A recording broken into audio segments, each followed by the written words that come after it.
दर्शकों, आपका हार्दिक स्वागत है आपका अपना चैनल शिव शक्ति मात्र छाया परिवार में। दर्शकों, अगर आप चैनल पर पहली बार आए हो तो चैनल को सब्सक्राइब करना, वीडियो को लाइक करना बिल्कुल ना भूलें। दर्शकों, आज का विषय है कि कुंडली के अंदर 12 भावों के अंदर आप जो है सूर्यदेव का क्या प्रभाव पाएंगे और सूर्यदेव से आपको कहाँ लाभ होगा और कहाँ आपको हानि होगी। अगर आप ज्योतिषीय कोई समाधान चाहते हैं, ज्योतिषीय यानी कि कुंडली विश्लेषण, कुंडली मिलान, किसी मुहूर्त की जानकारी, रत्न रुद्राक्ष से संबंधित कोई जानकारी, अपनी तंत्र से अगर कोई पीड़ित हो तो तंत्र बाधा के निवारण के लिए, ओरा स्कैनिंग के लिए, किसी साधना के लिए, ठीक है, वास्तु विजिट के लिए, वास्तु से संबंधित जानकारी के लिए आप संपर्क कर सकते हैं। हमारा नंबर है 90 12 95 17 57।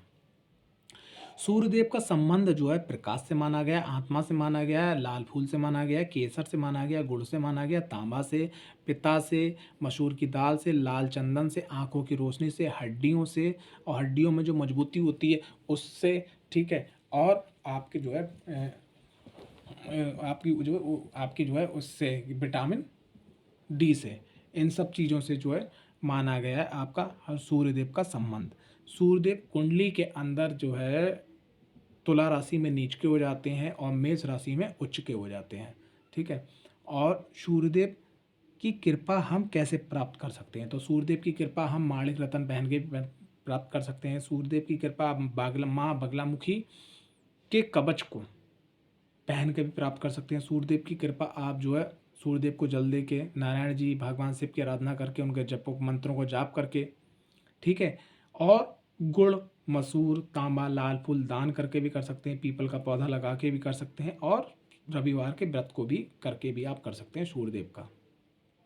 सूर्यदेव अगर लगन के अंदर हैं तो क्या प्रभाव देंगे, लेकिन उससे पहले जानते हैं कि सूर्यदेव की जो मित्र राशि है, number 1, number 9, number 12, number 8, number 4। 1 यानी मेष राशि, 9 नंबर धनु राशि, 12 नंबर मीन राशि, 8 नंबर वृश्चिक राशि और 4 नंबर आपकी कर्क राशि। ये जो है सूर्यदेव की मित्र राशि है, ठीक है। अब बात करें शत्रु राशि की, तो शत्रु राशि जो है वो मकर राशि 10 नंबर, कुंभ राशि 11 नंबर, तुला राशि 7 नंबर, मिथुन राशि और कन्या राशि यानी 3 नंबर 6 नंबर के अंदर इनका सम प्रभाव देखा जा रहा है। कभी कभी अच्छा, कभी कभी बुरा देखा जाए। यहाँ पर बहुत अच्छा रिजल्ट देखने और बहुत बुरा रिजल्ट देखने को नहीं मिलता है। अब वृषभ राशि, तुला राशि और स्वराशि राशि इनकी खुद की वो है, जो खुद के मालिक हैं वो है 5 नंबर राशि। 4 नंबर के अंदर का मित्र राशि जरूर है, लेकिन बहुत अच्छा रिजल्ट नहीं देखा गया है। और 7 नंबर के अंदर ये तो भाई नीच के हो ही जाते हैं।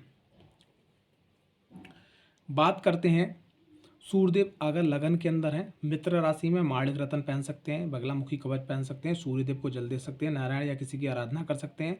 दान उनको नहीं करना है, रविवार का व्रत भी कर सकते हैं। लेकिन अगर शत्रु राशि में है तो दान करना है, रविवार का व्रत कर सकते हैं, ठीक है।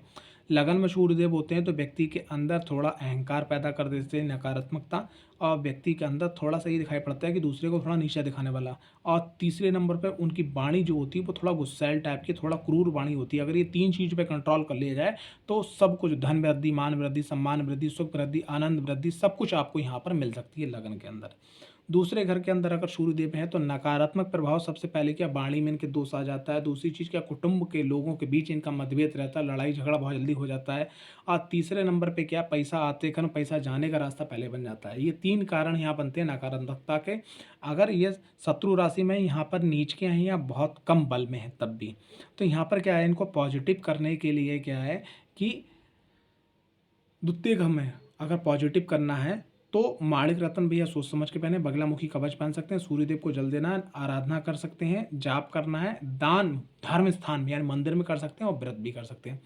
पराक्रम भाव के अंदर अगर बात करी जाए, यहाँ पर पराक्रम भाव करना, तीसरे भाव के अंदर अगर सूर्यदेव हैं तो तीसरे भाव में सूर्यदेव जो है वो व्यक्ति को मेहनती बनाते हैं, और व्यक्ति के अंदर एक आदत डल जाती है कि साहब जो है जो कुछ मिलता है वो मेहनत से मिलता है, बिना मेहनत के कुछ नहीं मिलने वाला है।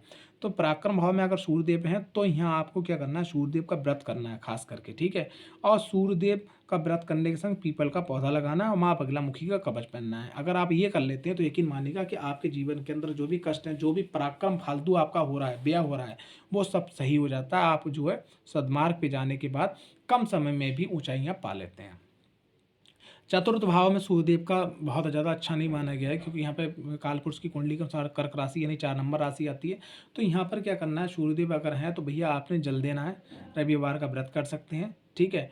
और गुड़, मसूर, तांबा, लाल फूल मंदिर के अंदर दान कर सकते हैं। पंचम भाव के अंदर अगर सूर्यदेव हैं, ठीक है। चौथे भाव में एक चीज़ और मैं बताना भूल गया कि यहाँ पर क्या नकारात्मकता है। सबसे पहली चीज़, माँ के सुख में कमी आती है, वाहन भूमि भवन की सुख में कमी आती है, ठीक है। और हमेशा जैसे ही आप कहीं से भी आएंगे आपको घर के अंदर बड़ा ऐसा लगता है जैसे घुटन टाइप की, ये सब चीज़ें होती हैं, ठीक है।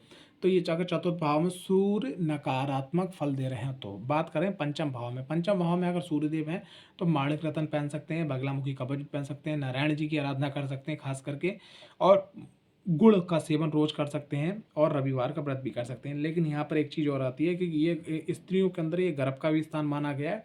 तो अगर स्त्री ये सब कर रही हैं तो खास करके माणिक रत्न पहन नहीं है, तो वो या बिना कुंडली विश्लेषण अध्ययन के बिना ना पहने। छठा भाव जो है सूर्यदेव का, अगर सूर्यदेव छठे भाव के अंदर है, और सूर्यदेव में छठे भाव का क्या प्रभाव रहता है, छठे भाव के अंदर अगर सूर्यदेव बैठे हुए हैं तो यहाँ आपने एक बात का विशेष ध्यान रखना है भैया, क्योंकि ये छठा भाव जो है रोग ऋण शत्रु का भाव है। तो अगर सूर्यदेव यहाँ कारक हैं और छठे भाव में बैठे हैं तो आप बेहिचक माणिक पहन सकते हैं, लेकिन कारक नहीं है तो सूर्यदेव को आपको जल देना है, सूर्यदेव के मंत्रों का जाप करना है, ठीक है।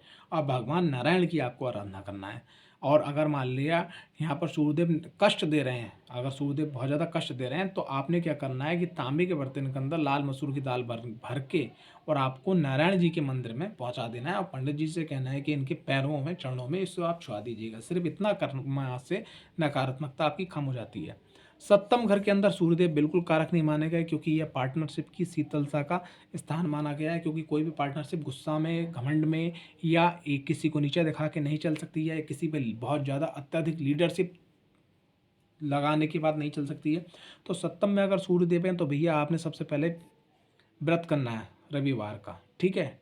और अगर मान लिया पति पत्नी की जीवन में अगर सूर्यदेव की महादशा आ जाती है और सूर्यदेव कुंडली के अंदर आकारक हैं और सप्तम घर में बैठे, तो ऐसे में क्या है, व्यक्ति का तलाक भी हो जाता है, ठीक है। तो सूर्यदेव को यहाँ पर सकारात्मक करने के लिए रविवार का व्रत रखें और पीपल का पेड़ लगाएं, ठीक है। और नारायण जी की आराधना करें, ठीक है।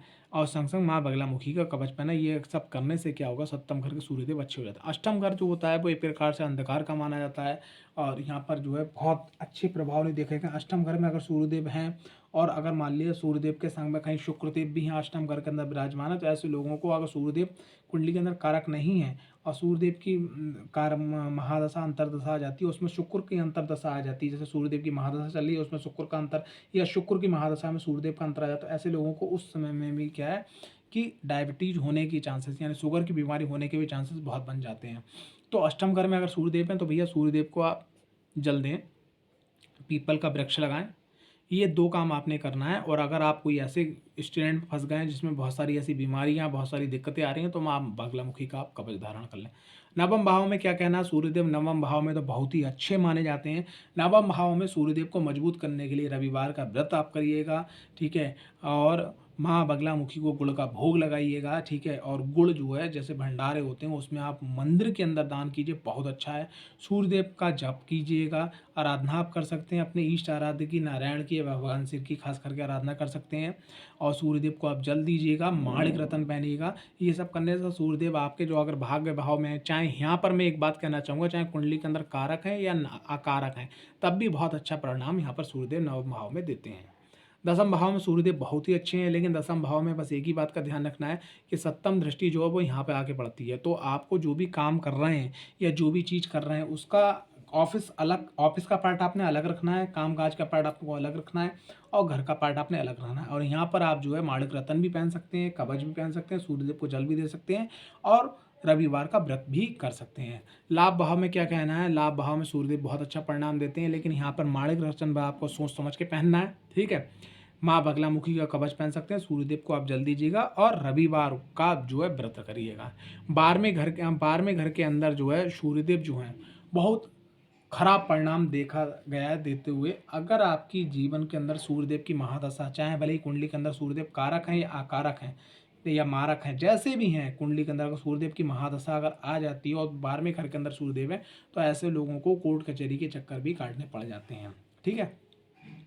और एक और चीज़ क्या, अगर 12वें घर के अंदर सूर्यदेव हैं तो ऐसे लोगों को जब भी कभी ये बाहर की विदेश की यात्रा करते हैं तब भी इनको दिक्कत आती है। ऐसे लोगों के संग में अगर कुंडली के अंदर सूर्यदेव 12वें घर के अंदर हैं और कुंडली के अंदर राहु ऐसे स्थान पर बैठे हैं, मारक भाव में बैठे हुए हैं और उनकी महादशा कहीं चल जाए और ऐसे में व्यक्ति अगर विदेश जा रहा है तो उसको बहुत ही ध्यान रखना चाहिए।